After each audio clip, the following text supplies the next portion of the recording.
南投市公所在整理着中山公园的水池的时阵，发现有未少的小龙虾，都惊会危害到当地生态。地方的公益团体进前有来放毛蟹，要用这种毛蟹食小龙虾囝的方式，来减少着小龙虾对生态的破坏。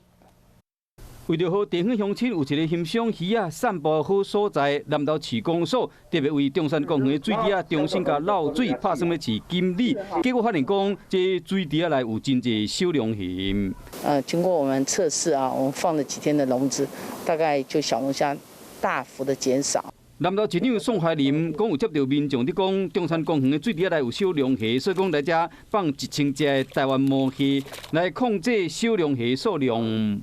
因为我们人类开发已经很过度开发了，然后像这个公园那么多小孩子运动的人，那我们也要让他看到我们台湾以后的好生态嘛。对，所以这外来一种东西，小龙虾它没有什么天敌，除了鲈鳗，它的天敌就是毛蟹了。黄明树表示讲，这小龙虾拢是人掠来放的，因为攻击台湾本土的鱼仔甲虾仔，呼吁乡亲共同保护咱的自然生态。